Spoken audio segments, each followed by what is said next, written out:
warahmatullahi wabarakatuh. Kami dari kelompok kedua ini membahas tentang vaksin dan kemoterapi antivirus.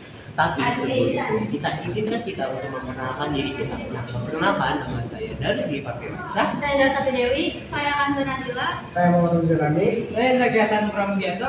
Nah, di sini kita akan membahas materi pertama yaitu vaksin. Apakah itu vaksin? Vaksin merupakan antigen yang diinaktivasi atau dilemahkan yang bila diberikan kepada orang yang sehat untuk menimbulkan antibodi spesifik terhadap mikroorganisme tersebut, sehingga bila kemudian terpapar akan kebal dan tidak terserang penyakit. Berikutnya adalah mekanisme kerja vaksin. Yang pertama, sistem imun. Sistem imun terdiri dari berbagai jenis sel dan protein yang bekerja sama untuk melindungi tubuh dari patogen. Respon jenis ini meliputi sel T, sel B, dan antibodi. Yang kedua adalah antibodi. Antibodi adalah protein yang dihasilkan oleh sel B dan respon imun. Berfungsi untuk mengenali dan menetralkan patogen dan racun. Yang ketiga adalah respon imun. Setelah vaksinasi, tubuh memproduksi respon imun spesifik yang siap melawan patogen saat terpapar di masa mendatang, melibatkan aktivasi berbagai sel imun. Dan yang terakhir adalah memori imun. Setelah infeksi atau vaksinasi, sebagian sel imun menjadi sel memori, memungkinkan tubuh untuk merespon lebih cepat dan efisien saat terpapar kembali patogen yang sama. Di sini kita akan menjelaskan itu jenis-jenis vaksin. Nah, pertama itu adalah vaksin hidup. Nah, vaksin hidup itu adalah vaksin ini menggunakan virus atau bakteri yang dilemahkan mampu memicu respons imun yang kuat dan berlangsung lama. Contohnya itu adalah vaksin cacar. Yang kedua adalah vaksin mati atau inaktif, yaitu mengandung versi protein yang tidak aktif, yang tidak dapat menyebabkan penyakit, tetapi masih merangsang respon imun. Vaksin subunit mengandung bagian tertentu dari patogen seperti protein atau kapsid untuk merangsang respon imun. Vaksin mRNA. Inovasi terbaru yang menggunakan molekul mRNA untuk menginstruksikan sel tubuh menghasilkan protein yang memicu respons imun, contohnya vaksin COVID-19. Manfaat vaksinasi.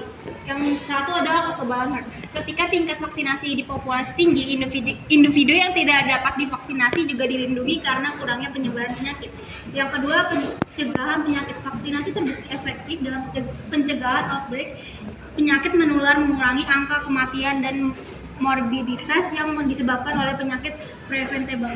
Yang ketiga, perkembangan kesehatan masyarakat. Peningkatan vaksinasi berkontribusi pada kesehatan masyarakat yang lebih tinggi, mengurangi beban sistem kesehatan dan biaya perawatan kesehatan.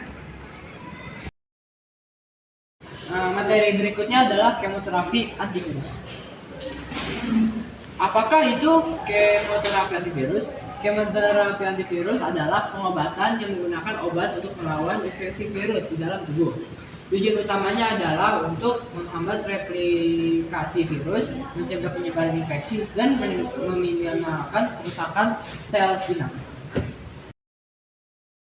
Nah, di sini kita akan menjelaskan yaitu jenis-jenis antivirus. Yang pertama yaitu adalah inhibitor penetrasi virus. Itu adalah menghambat virus agar tidak dapat menempel atau masuk ke dalam sel inang. Nah, contohnya itu adalah marafenib dan entecavir. Kedua, itu adalah inhibitor akuatik, yaitu mengganggu proses pelepasan materi genetik virus setelah virus masuk ke dalam sel inang. Contohnya itu adalah amantadin dan rimantanib. Tiga, yaitu adalah inhibitor replikasi DNA atau RNA virus, yaitu adalah menghambat enzim yang dibutuhkan oleh virus untuk mereplikasi materi genetik DNA atau RNA. Contohnya itu adalah aclinopir, dan remdesivir. Ya ini selanjutnya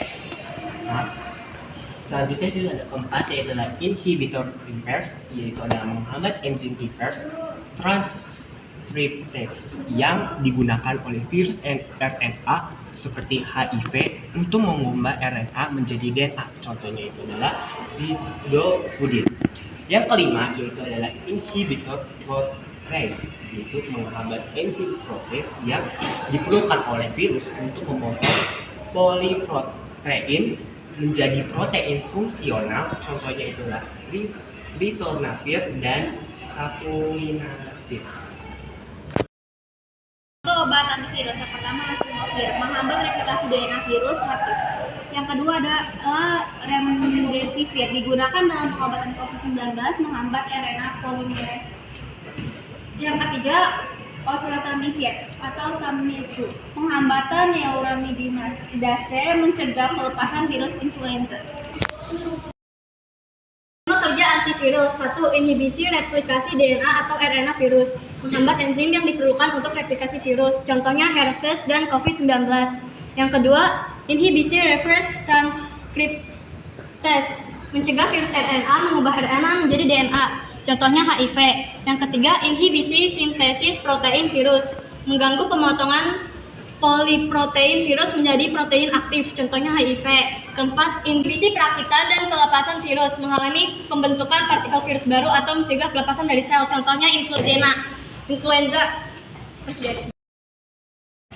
Tantangan dalam kemoterapi antivirus. Yang pertama ada resistensi virus. Mutasi virus dapat menyebabkan resistensi terhadap obat antivirus. Yang kedua ada efek samping. Efek samping dapat terjadi karena kerusakan sel inang. Yang ketiga ada keterbatasan spektrum aktivitas. Sebagai besar antivirus bekerja pada virus spesifik. Assalamualaikum warahmatullahi wabarakatuh. Izinkan saya memperkenalkan diri. Nama saya Salwa Samira Septiana. Saya ingin melanjutkan materi hari Rabu, dikarenakan saya tidak masuk karena sakit. Tindakan atau cara-cara apa saja yang harus dilakukan untuk meminimalkan dampak apabila terinfeksi virus vaksin? Vaksinasi. Pencegahan melalui vaksin. Jika ada vaksin untuk virus yang dapat menyebabkan infeksi seperti flu atau COVID-19, pastikan untuk menerima vaksin tersebut. Vaksin dapat membantu mengurangi resiko infeksi atau meminimalkan gejala jika terinfeksi. Sekian dari kelompok kita. Mohon maaf jika ada kekurangan kata atau kekurangan materi, mohon dimaafkan. Sekian dari kelompok kita. Terima kasih. Wassalamualaikum warahmatullahi wabarakatuh.